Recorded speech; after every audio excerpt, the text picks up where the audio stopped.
¿Qué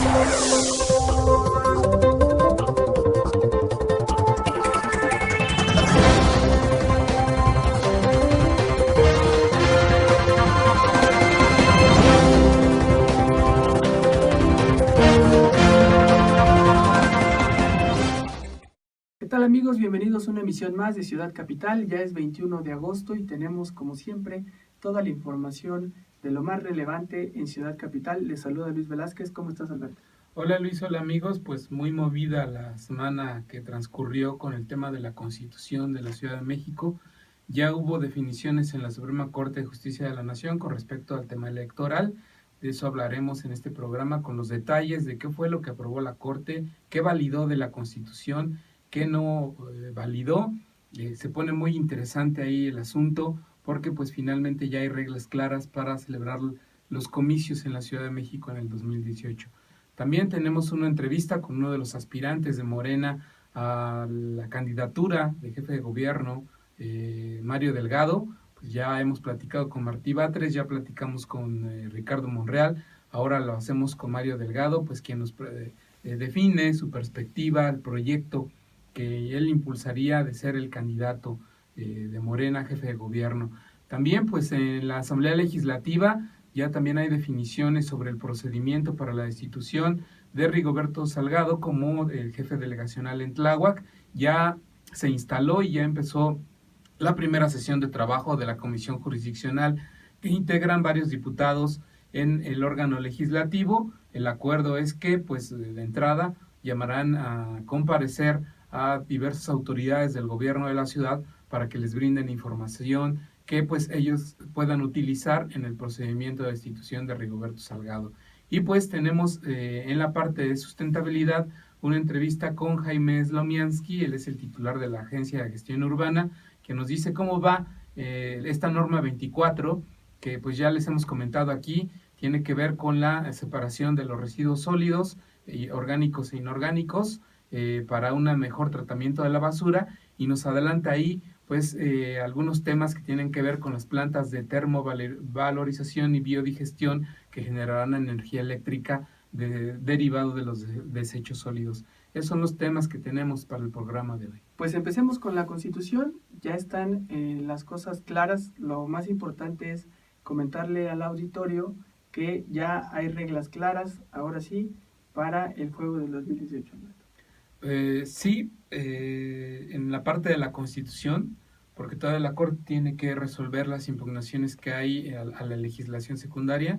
Recordemos que en mayo pasado la Asamblea Legislativa aprobó el Código de Instituciones y Procedimientos Electorales Local, en donde pues aterriza todo lo que viene de la norma máxima a una legislación secundaria o una serie de normas secundarias pues que ya son de carácter procedimental y reglamentario y que también están impugnadas en la Corte por parte del partido Morena, y pues de eso la Corte también te deberá dar cuenta porque el año electoral inicia en octubre y antes de eso la Corte deberá resolver las impugnaciones de la legislación secundaria. Pero bueno, platicarles la primera sesión de la Corte donde resolvieron las impugnaciones en materia electoral tuvo lugar el lunes de la semana anterior.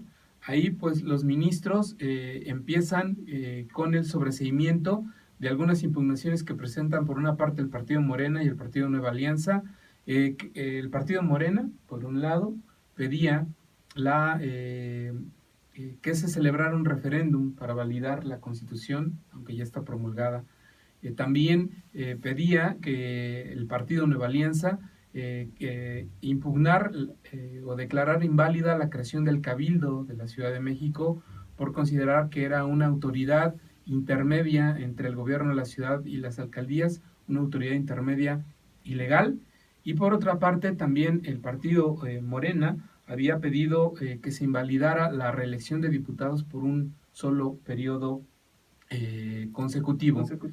Y pues bueno, antes de que se diera esta sesión del Pleno, exdiputados constituyentes llegan a la Suprema Corte de Justicia y para entrar a la sesión pública, no sin antes hacer un reclamo a la Corte de que no permitió que se realizaran las audiencias públicas que ellos solicitaron, los exconstituyentes pidieron audiencias públicas para que la voz de ciudadanos y de personas que presentaron muchos amigos curiae se hiciera escuchar en la Corte. No fue así. Lolkin Castañeda, exdiputada constituyente del PRD, lamenta la cerrazón de los ministros de la Corte en ese sentido. Vayamos a esa parte.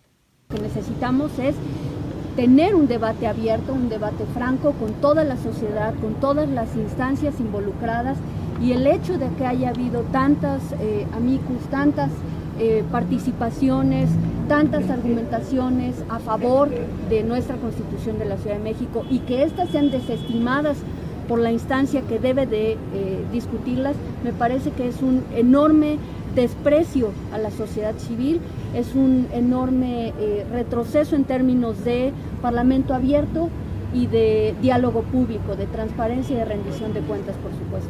Acabamos de escuchar a Lolkin Castañeda, pues lamentando lo que todos lamentamos, es que no se diera esa oportunidad de las organizaciones de participar, pero eso no fue todo lo que inconformó a los constituyentes, ¿no? Hasta esa parte de la historia. Bueno, lo que ocurre es que el lunes mismo, en el debate de la Suprema Corte, sí hubo un momento en el que había riesgo de que toda la Constitución quedara invalidada. Y eso porque los ministros entraron a la discusión de la impugnación de la PGR. La PGR había pedido a la Corte que impugnara toda la Constitución, alegando que hubo vicios de procedimiento legislativo por parte de la Asamblea Constituyente. La PGR argumentaba que la Asamblea Constituyente no realizó consultas a pueblos originarios, comunidades indígenas y a personas con discapacidad, y que de esa manera la Asamblea Constituyente no se había apegado a tratados internacionales que tiene el Estado mexicano con la OIT y con la ONU, en los que nuestro país se obliga a realizar estas consultas cuando se realicen actividades legislativas o regulaciones administrativas que impacten a esos sectores de la población. Entonces, ahí hubo una votación indicativa por parte de los ministros el mismo lunes, que quedó 5 por invalidar la Constitución y solo 6 por sí validarla. Al final de cuentas, pospusieron esa discusión, la pasaron para el martes, ya para que se hiciera una votación válida y que tuviera vigencia, pero eso no dejó de lado las opiniones de personajes como Alejandro Encinas, presidente de la Asamblea Constituyente, pues quien decía que justo el tema, por ejemplo, de las personas con discapacidad y el de las comunidades indígenas fueron de los más discutidos, de los que más consenso hubo.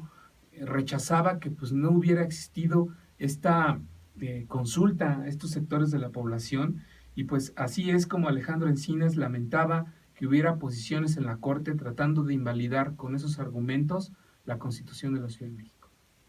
Organizaciones vinculadas con el tema, las organizaciones representativas de los grupos con discapacidad estuvieron participando directa y permanentemente. Yo creo que por eso nunca fue un tema de discusión, fueron de los temas que mayor consenso concitaron durante la Asamblea Constituyente, y no por obra y gracia de la Asamblea Constituyente, sino por la participación de los propios ciudadanos y sus organizaciones, que nunca cuestionaron ni siquiera, no digamos los contenidos, sino todo el proceso de discusión de los temas vinculados con los grupos con discapacidad, porque desde el grupo redactor estuvieron participando. Cuando se instaló el grupo redactor, se establecieron distintos mecanismos para atender a todos los grupos sociales, a través de los entes públicos del gobierno, a través de las redes sociales, se estableció una página específica para ello, a través de los miembros del grupo redactor, donde estuvimos recibiendo las propuestas específicas de cada uno de ellos, y desde un inicio fueron incorporados. Luego, después del proceso electoral, donde ya hubo diputados y diputadas electos, muchos de ellos establecieron la relación con los grupos. Y ustedes pueden ver cómo muchas de las iniciativas que presentaron las y los diputados constituyentes, como iniciativas de los propios legisladores, iban avaladas por las organizaciones que tienen los vínculos con los grupos con discapacidad. Hay que ver si precisamente las de Katia de Artigues o las de Yolanda de la Torre. Pero también hubo iniciativas que las propias organizaciones presentaron a través del Parlamento Abierto. las cuales se publicaron, se incorporaron a los dictámenes, ejercieron su derecho de audiencia en las comisiones, particularmente la Comisión de Carta de Derechos. Y uno de los mejores capítulos de la Constitución tiene que ver con los grupos con discapacidad, y porque ellos participaron directamente. Y no solo eso, no hay ningún agravio a sus derechos, sino hay ampliación de sus derechos, como por ejemplo, a diferencia de algunos que no existen en la legislación federal, el derecho al cuidado.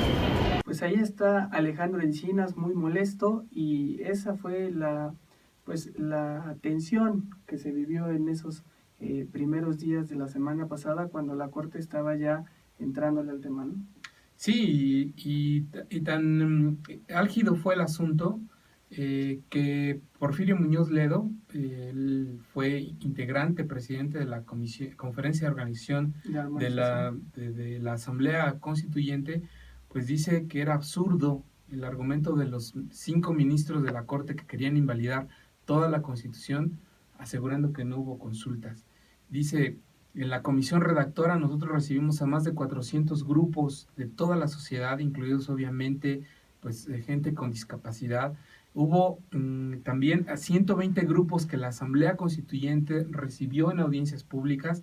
También hubo ahí personas con discapacidad, y se hizo una consulta profeso a grupos de comunidades indígenas y pueblos y barrios, y además hubo gente representando a esos grupos de personas con discapacidad en la propia Asamblea Constituyente, como Yolanda de la Torre y como Katia de Artigues. Entonces decía que era realmente absurdo un argumento así esgrimido por la PGR para tratar de tirar todo el texto constitucional que costó tanto trabajo construir.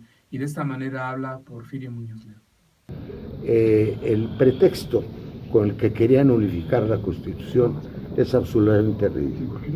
Como acaba de decir la directora de CEPAL, es increíble que una Constitución caracterizada por la participación y la consulta a todos los grupos sociales, ahora se le achaque que no tiene participación. Nada más en la redacción del proyecto consultamos a más de 400 organizaciones. Ahora dicen que no lo hicimos con los discapacitados. Yo me reuní con todos ellos en la redacción. No se diga los 120 grupos que fueron en la Constituyente, que era un parlamento abierto. Ahora ya están enviando los discapacitados un hashtag que dice yo sí fui consultado. Son pretextos. Me parece que hay una dosis de mala fe en algunos. Otros han sido rigurosos y algunos incluso me han manifestado su convicción federalista. Pero, ¿qué quieres? Hay la influencia indirecta del gobierno, fueron objeciones, una acción y una controversia de la Procuraduría y de la Consejería Jurídica de Presidencia. Aquí tienen que probar su buena fe, su criterio jurídico y su grado de independencia. Pues hasta ahí había mucho nerviosismo, mucha incertidumbre de cómo pudiera quedar el texto constitucional. Sin embargo, parece ser que el saldo para estos constituyentes pues fue a favor. Alberto, tú estuviste muy al pendiente del debate de la Corte, que, comentarle a los amigos de Ciudad Capital, se dio por partes, por temas, y separando muy puntualmente cada uno de ellos, porque cada una de las acciones de inconstitucionalidad que ya mencionó Alberto atacaban puntos específicos de este documento. Así es, y pues bueno, para comentarles cómo queda lo que la Suprema Corte valida e invalida, pues va así, ¿no? Sobre C, como ya lo había comentado, el recurso de Morena para que la Constitución pasara por un referéndum antes de su promulgación. También sobre C, el recurso del partido Nueva Alianza, por el que se trataba de eliminar la figura de un cabildo que el partido Nueva Alianza señalaba como una autoridad ilegal entre las alcaldías y el jefe de gobierno. También declara el sobreseimiento de una impugnación que hizo Morena relacionado con la reelección de diputados por un solo periodo. La Suprema Corte ahí argumentó que este no es un tema de carácter electoral y específicamente, o sea, me refiero a la conformación del Congreso y a la reelección de diputados, y que Morena no estaba validada para impugnar esa parte. Pero también ahí es importante que después la Suprema Corte declara inválida en la Constitución de la Ciudad de México la figura de reelección de diputados por un solo periodo, y establece que lo válido es que sea la elección consecutiva de diputados al Congreso de la Ciudad de México hasta por 4 periodos consecutivos, como lo establece la Constitución Federal. Pues ahí está este resumen de lo más importante que se definió en algunos puntos, pero que tenía, pues, es muy técnico todo lo que se resolvió, Alberto. Es muy técnico lo que se resolvió. También hubo otros temas como la conformación del Congreso. La Corte resuelve que es válido integrar el Congreso de la Ciudad de México con 33 diputados uninominales y 33 diputados plurinominales.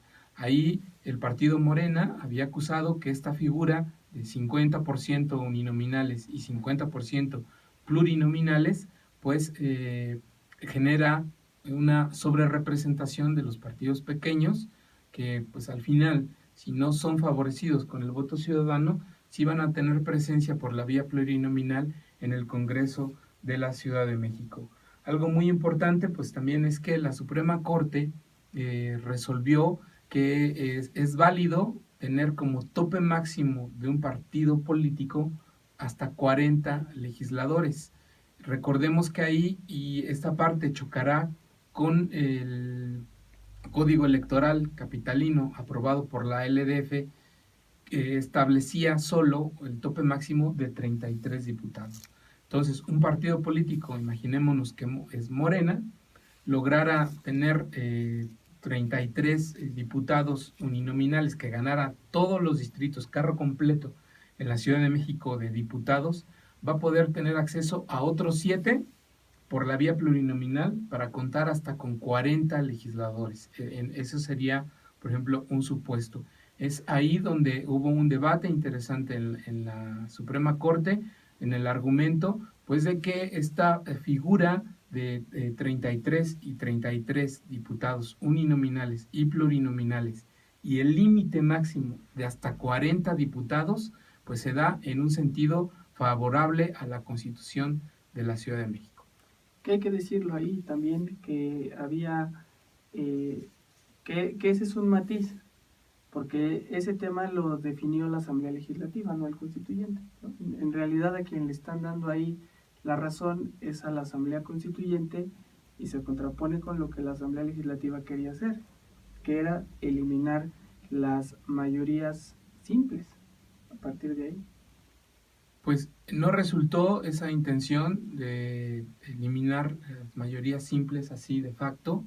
Lo que sí ocurre es, y en un tema también álgido, polémico, que era punto de atención incluso de organizaciones de la sociedad civil, es cómo queda el asunto de las circunscripciones.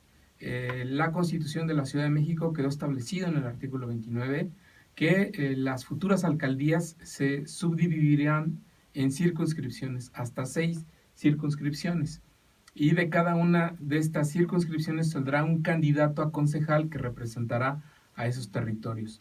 Ahí el partido Morena impugnó esa parte, alegando que la subdivisión territorial de las alcaldías violentaba la Constitución Federal en el artículo 122, y al final los ministros de la Corte resuelven que no era así, que esta subdivisión territorial en circunscripciones no violenta la Carta Magna, que no es inválido que existan estas circunscripciones, y al final pues esta figura queda vigente. El trabajo que en su momento, por ejemplo, hizo el Instituto Electoral de hacer todo este mapeo electoral para subdividir las demarcaciones en 6, pues se mantiene.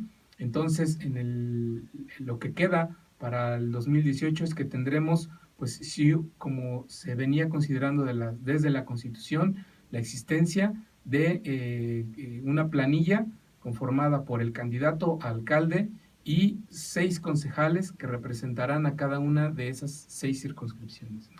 Así es, y el punto que señalas es muy importante, Alberto, porque algo que tienen que ver en nuestros amigos de Ciudad Capital es que modifica también los escenarios político-electorales que ya se venían desarrollando en la Ciudad de México. Y les explico por qué. Porque en los sábados pasados, Morena había estado realizando consejos estatales para definir a sus candidatos, sus coordinadores que serán candidatos, y esto es una decisión que impactará en el tema, porque ellos no venían considerando el tema de los concejales.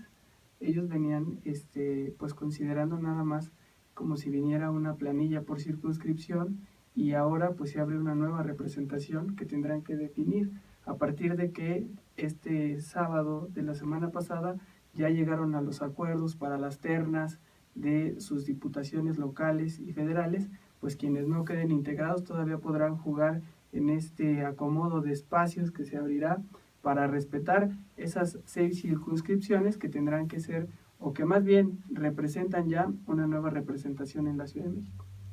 Se abre una cartera de muchas posiciones a jugarse en las elecciones del 2018 en la Ciudad de México.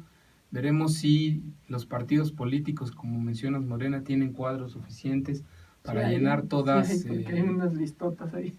Pues, pero pues al final que no vayan a ser como burros con rayas, ¿no? Uh-huh. Que no vayan a volverse cebras, pues gente que no tiene la capacidad para pues ser representante popular, legislador, concejal o alcalde. Que ya pues, le pasó a Morena. Que ya le pasó a Morena en esta legislatura, gente que nada más va a sentarse en la curul, a calentar el sillón y a levantar el dedo, que sin ningún tipo de experiencia política ni parlamentaria, vaya, ni siquiera saben en dónde están sentados, ¿no?